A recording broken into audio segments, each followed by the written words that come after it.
సముద్రాలు దాటిన మన సాంప్రదాయాలు మీరు మర్చిపోలేదు. తెలుగుతనాన్ని, తెలుగు సాంప్రదాయాల్ని కాపాడిన ఇక్కడున్న తెలుగు వాళ్ళందరికీ నా హృదయపూర్వక నమస్కారాలు. జ్యూరిక్లను ఎప్పుడు చూస్తా తెలుగులో జోష్ ఎదురుపోతుంది. జర్మనీ నుంచి వచ్చిన వారు ఉన్నారు, డెన్మార్క్ నుంచి వచ్చిన వారు ఉన్నారు, స్విట్జర్లాండ్ లో కూడా ఉన్నారు. సుమారుగా 20 దేశాల నుంచి ఈరోజు గౌరవ ముఖ్యమంత్రి శ్రీ నారా చంద్రబాబు నాయుడు గారు కలిసేదానికి మీరందరూ పెద్ద ఎత్తున ఈ కార్యక్రమాల్లో పాల్గొనడం జరిగింది. గౌరవ ముఖ్యమంత్రి గారు మా అందరికి ఒక విషయం చెప్పారు. మేము రాష్ట్రంలో ఎక్కడికి వెళ్ళినా, నేను దేశంలో ఎక్కడికి వెళ్ళినా, ప్రపంచంలో ఒక ప్రభుత్వ కార్యక్రమాలకు వెళ్తే తప్పనిసరిగా మొదటిగా తెలుగు వాళ్ళని కలవాలి, వాళ్ళతో సమావేశం ఏర్పాటు చేసుకున్న తర్వాతనే మీరు ఏ కార్యక్రమాలలో పాల్గొనాలని ఆయన గతంలోనే చెప్పారు. మాతో చేపిస్తే కాకుండా ఒక ఆదర్శంగా నిలబడి అధికారంలోకి వచ్చిన తర్వాత వరల్డ్ ఎకనామిక్ ఫోరంలో రెండోసారి పాల్గొనేదానికి వచ్చినప్పుడు జ్యూరిక్ లో ఉన్న తెలుగు వాళ్ళందరినీ కలిసేదానికి గౌరవ ముఖ్యమంత్రి గారు ఈ సమావేశం ఏర్పాటు చేసుకోవడం జరిగింది. వాస్తవంగా చెప్పాలంటే ఈ సమావేశం ప్రజాప్రభుత్వానికి ఒక అదృష్టం లాంటిది. ఎందుకంటే కరెక్ట్ గా సంవత్సరం క్రితం ఇలాంటి సమావేశం ఏర్పాటు చేసుకున్నాం.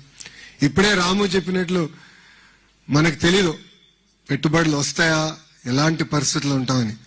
కానీ ఈ సమావేశ అదృష్టం కనుకనే యావత్ భారతదేశంలో ఏ రాష్ట్రంలోకి రాని విధంగా 18 నెలల్లో సుమారుగా 23.5 లక్షల కోట్ల పెట్టుబడి, తద్వారా 16 లక్షల మంది యువతి యువకులకి ఉద్యోగాలు కల్పించడానికి ఒప్పందాలు కుదుర్చుకున్నాం. పెద్దలు చెప్పినట్లు భారతదేశంలో 100 రూపాయలు పెట్టుబడి వస్తే దాంట్లో 25.3 రూపాయలు ఈ రోజు ఆంధ్ర రాష్ట్రానికి వస్తుందంటే నంబర్ 1 లో ఉన్నామంటే దానికి కారణం మన గౌరవ ముఖ్యమంత్రి శ్రీ నారా చంద్రబాబు నాయుడు గారు.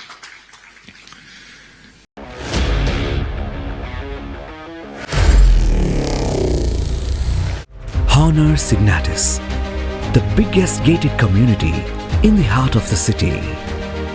Spacious 3, 3.5 and 4 BHK apartments at Kukatpalli, High-Tech City. 27.5 acres, 18 towers, G+25 floors, 1695 to 3815 square feet unit sizes. For more details, search for Honor Signatus. తెలుగువారి ఆత్మగౌరవం కాపాడింది ఒక వ్యక్తి. మీసం తిప్పి తెలుగువాడి సత్తా ఏంటో ఢిల్లీకి చూపించిన ఒక వ్యక్తి. తెలుగువాడి పౌరుషం ఏంటో ఢిల్లీకి చూపించిన వ్యక్తి. ఆయన పేరు చెప్తే ఢిల్లీ దడదల్లాడిన రోజులు. ఆ 3 అక్షరాల పేరు ఎన్టీఆర్.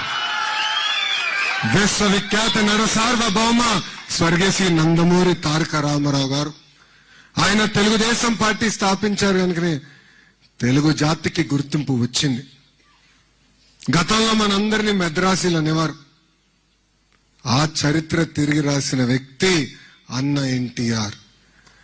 ఆయన ఏ ఆశయాలతో అయితే తెలుగుదేశం పార్టీ స్థాపించారో దానికి ఇంకొక చక్రం జోడించి డెవలప్మెంట్ ఎజెండాగా పెట్టుకున్నారు ఈ వ్యక్తి. అప్పట్లో ఐటీ అని, ఇప్పుడు ఏకంగా క్వాంటమ్ అని మనందరినీ ముందుకు నడిపిస్తున్నారు. అంతేకాదు వేరే రాష్ట్రాలకి లేనిది మన రాష్ట్రానికి ఆ వ్యక్తి ఉంది. ఆ వ్యక్తి కూడా 3 అక్షరాలే, మన సిబిఎన్. 2024 ఎన్నికల ముందల చాలా మంది నన్ను అడిగారు, ఆంధ్ర రాష్ట్రం ఇప్పటికీ నష్టపోయింది, 5 సంవత్సరాలు పరిపాలనలో మనం 30 సంవత్సరాలు వెనక్కి మీకు ఏముంది, మీకు ఆ భరోసా ఎక్కడి నుంచి వస్తుందంటే నేను ఒకటే చెప్పా, మాకు ఉంది వేరే రాష్ట్రాలకి లేనిది మన గౌరవ ముఖ్యమంత్రి చంద్రబాబు నాయుడు గారు. ఈరోజు గూగుల్లో పెట్టుబడి కానివ్వండి, ఆర్సిలర్ మిత్తల్ పెట్టుబడి కానివ్వండి, టీసీఎస్, కాగ్నిసెంట్, సాలపురి సత్వ, ఏఎన్ఎస్ఆర్, రెన్యూవబుల్ ఎనర్జీలో పెద్ద ఎత్తున పెట్టుబడులు కానివ్వండి, ఏ రంగంలో తీసుకున్నా కూడా ఈరోజు పారిశ్రామికవేత్తలు ఆంధ్ర రాష్ట్ర వైపు చూస్తున్నారంటే దానికి కారణం మన గౌరవ ముఖ్యమంత్రి శ్రీ నారా చంద్రబాబు నాయుడు గారు. ఒక మాటలో చెప్పాలంటే ఆయన చాలా రేర్ పీస్, యూనిక్ పీస్. నేను మా నాయకులందరినీ ఒకటే చెప్తా, ఆయన్ని మనం బ్లైండ్ గా ఫాలో అవ్వాలని. ఎందుకంటే ఆయనకు విజన్ ఉంది. ఆయన ప్రపంచం రాబోయే 20 సంవత్సరాలు ఎక్కడికి వెళ్తుందో ముందు చూపున్న వ్యక్తి. ఆనాడు పెద్ద ఎత్తున ఇంజనీరింగ్ కాలేజీలు తీసుకొస్తే ఎగతాళి చేసిన వారు ఎంతో మంది ఉన్నారు. హైదరాబాద్ ఎయిర్పోర్ట్ నిర్మించడానికి 5,000 ఎకరాలు కావాలంటే ఆనాడు చాలా మంది ఎగతాళి చేశారు. ఈ రోజు చూడండి హైదరాబాద్ ఎయిర్పోర్ట్ ఏ స్థాయికి వెళ్ళిందో. ఇంతేకాదు ఎర్ర బస్సు రాని ఊరికి ఎయిర్పోర్ట్ అవసరమా అని గతంలో ఎగతాళి చేసిన వారిని చూసాం. ఈ రోజు అక్కడనే భోగాపుర ఏర్పాటు నిర్మించిన గొప్ప వ్యక్తి చంద్రబాబు నాయుడు గారు. 1995-96లో ఆయన ఐటీ అంటే ఆనాటి ప్రతిపక్షంలో ఉన్న వారు కంప్యూటర్ అన్నం పెడుతుందా అని అడిగిన వారు ఈ రోజు అదే కంప్యూటర్ మనందరికి అన్నం పెడుతుంది. ఆయన విజన్ తోనే మన రాము చెప్పినట్లు ఈరోజు మనందరం ఈ స్థాయికి వస్తాం జరిగింది. ఏ దేశానికి వెళ్ళినా తెలుగు వాళ్ళు ఉన్నారంటే దాని వెనకాల కారణకుడు గౌరవ ముఖ్యమంత్రి శ్రీ నారా చంద్రబాబు నాయుడు గారు. ఒక పక్కన ఆయన, ఇంకో పక్కన ఆంధ్ర రాష్ట్రంలో ఇంకొక టీం ఉందండి, అది టీం 11. అర్థమైందా రాజా? అదొక ఏడుపు గొట్టు టీము. వాళ్ళకి ఏడుస్తోంది తప్ప ఇంకేది తెలీదు. పెట్టుబడులు మేము తీసుకొస్తామంటే ఏడుస్తారు. సింగపూర్కి వెళ్ళి పెద్ద ఎత్తున మేము అక్కడున్న మంత్రుల్ని పారిశ్రామికవేత్తలు కలిస్తే ఆంధ్ర రాష్ట్రానికి రావద్దని ఆ ఏడుపు గొట్టు టీము ఈమెయిల్ పెట్టే పరిస్థితి.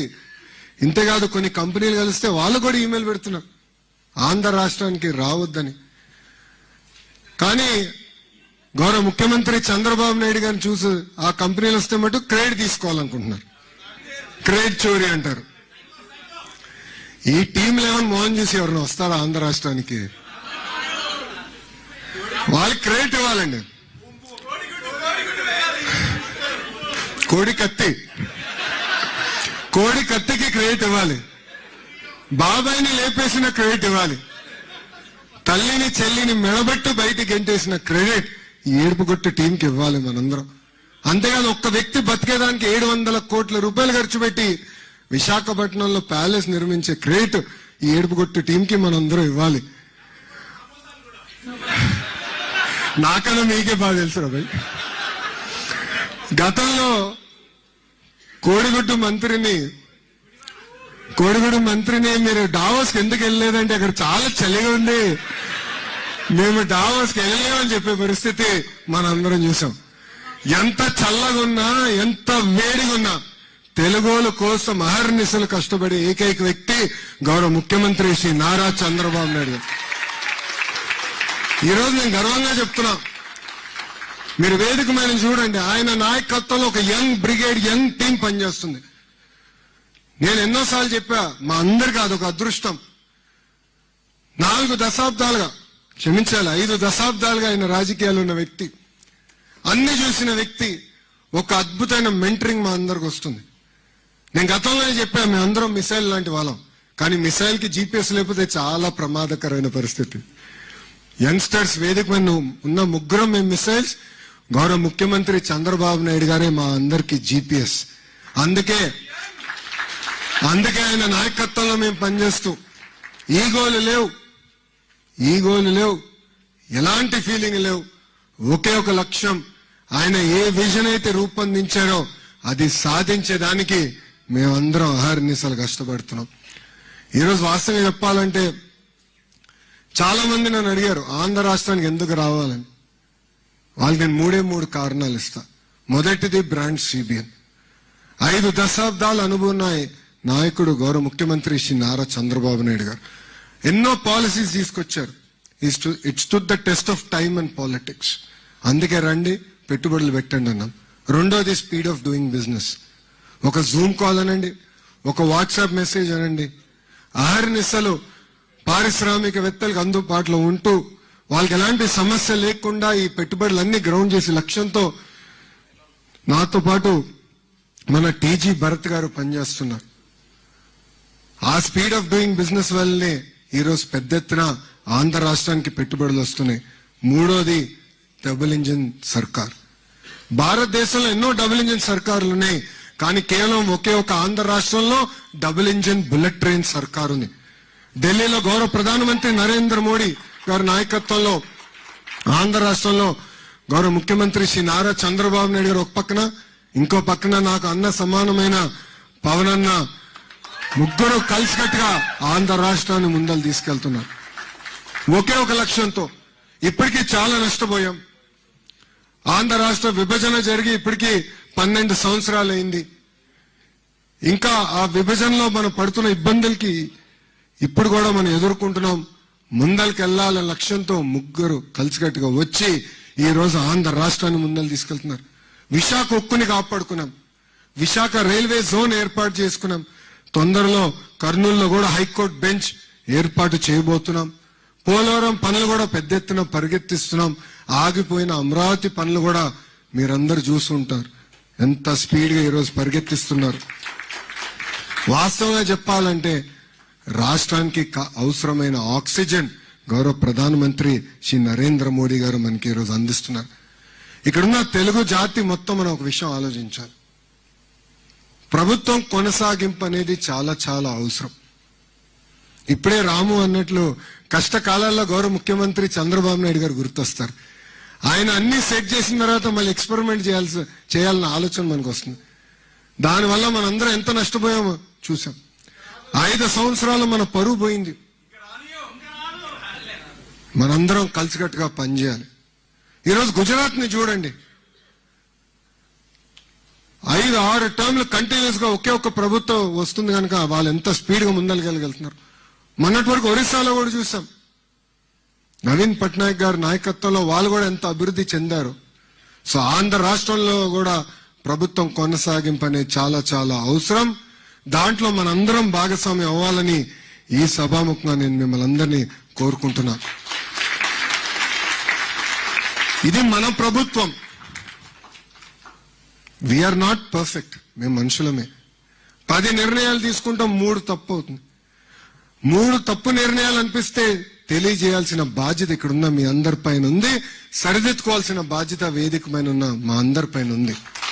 వింటాం, చర్చిస్తాం. మేమన్నా మిమ్మల్ని కన్విన్స్ చేస్తాం, మీరన్నా మమ్మల్ని కన్విన్స్ చేయాలి తప్ప ఆంధ్ర రాష్ట్రంలో ఇంకా మార్పు అనేది ఉండదు. ఈ ప్రభుత్వం 1 టర్మ్ 2 కాదు కదా. పవన్ అన్న చెప్పినట్లు కనీసం 15 సంవత్సరాలు కలిసికట్టుగా మనందరం పనిచేయాలని ఈ సభాముఖం మీ అందరికీ తెలియజేస్తున్నాం. ప్రజా ప్రభుత్వంలో అభివృద్ధి సంక్షేమం జోడెద్దుల బండి. ఈరోజు భారతదేశంలో ఏ రాష్ట్రం జరిగిన విధంగా సంక్షేమం చేస్తున్నాం, అభివృద్ధి చేస్తున్నాం. సంక్రాంతికి మీరు మీ గ్రామాలకు వెళ్ళుంటే రోడ్లు చూస్తుంటారు. డెఫినెట్లీ ఇంప్రూవ్ చేశాం. అన్ని రోడ్లు వేసామని అనట్లేదు, చేయాల్సింది ఇంకా చాలా ఉంది. కానీ ఇన్ఫ్రాస్ట్రక్చర్ ఇంప్రూవ్ చేశాం, కరెంట్ ఛార్జీలు తగ్గించాం, ఇచ్చిన హామీ మేరకు యుద్ధ ప్రాతిపదికంగా డిఎస్సి పూర్తి చేశాం. 150 రోజుల్లో సుమారుగా 220 కేసులు వేసిన ఈ ఏడుపు కొట్టు బ్యాచ్ కేసులు వేసిన నిలబడి అద్భుతమైన నోటిఫికేషన్ ఇచ్చాం. వెనుకనే డిఎస్సి పూర్తి చేశాం. 6,000 మంది కానిస్టేబుల్స్ కూడా ఏకంగా వాళ్ళ పోస్టులు భర్తీ చేశాం. ఇంకా రాజధాని పనులు ప్రారంభించాం. మన నినాదం ఎప్పుడు ఒకటే, ఒకే రాష్ట్రం ఒకే రాజధాని, కానీ అభివృద్ధి వికేంద్రీకరణ. అన్ని ప్రాంతాలు సమగ్ర అభివృద్ధి చెందాలని మేము అహర్నిశలో పనిచేస్తున్నాం. నేను నవ్వుతా టీజీ భరత్ గారు కూడా చెప్పాను, కేబినెట్ లోనే పోటీ జరుగుతుందేమో అనిపిస్తుంది. గౌరవ ముఖ్యమంత్రి గారి నాయకత్వంలో ఒక పక్కన నేను విశాఖపట్నం ఎకనామిక్ కారిడార్ అంటే, ఇంకో పక్కన మన TG Bharat Tirupati economic corridor అంటున్నారు. పెట్టుబడులకి మేమేం పోటీ పెడుతున్నాం. ఎస్, అన్ని ప్రాంతాలకి తీసుకెళ్లాలి. కర్నూలు గాని, తిరుపతి గాని, అనంతపూర్ గాని, కడప గాని, ప్రకాశం గాని, నెల్లూరు గాని, ఉభయ గోదావరి జిల్లాలు గాని, ఉత్తరాంధ్ర గాని, అన్ని ప్రాంతాలకి పెట్టుబడులు తీసుకెళ్లాలని అహర్నిశలు కష్టపడుతున్నాం. ఇంతేకాదు, వేదికమైన గౌరవ కేంద్ర మంత్రి రాము కూడా ఆంధ్ర రాష్ట్రానికి ఒక ఏరోస్పేస్ కంపెనీ వస్తే ఇమ్మీడియట్ గా నాకు ఫోన్ చేసి, అన్నా వీళ్ళు వస్తున్నారు, బోర్డు మొత్తం వస్తుంది, ఇమ్మీడియట్ గా నువ్వు ఢిల్లీకి రావాలి, ముందర కూర్చో, ఆంధ్ర రాష్ట్రాన్ని కలిసికట్టుగా వాళ్ళకి ప్రొజెక్ట్ చేద్దాం, ప్రెజెంట్ చేద్దాం అని చెప్తాం జరిగింది. మొన్న ఇట్లనే ఒక గ్లోబల్ ఏవియేషన్ కంపెనీ వస్తే వాళ్ళు ఎవ్వరిని కలవలేదు, గౌరవ ప్రధానమంత్రి గారిని కలిశారు. తర్వాత ఆ బోర్డుతో రాము నేనే కూర్చుని ఆంధ్ర రాష్ట్రంలో ఎందుకు పెట్టుబడులు పెట్టాలని మేము ఒక బ్రాండ్ అంబాసిడర్స్ గా పనిచేస్తున్నాం. అందుకే ఇక్కడున్న తెలుగు జాతిని అంతా ఒక విషయం కోరాలనుకుంటున్నాం. ఈ రాము చెప్పినట్లు మనం ఎక్కడున్నా కలిసి మెలిసి ముందరికి వెళ్తాం.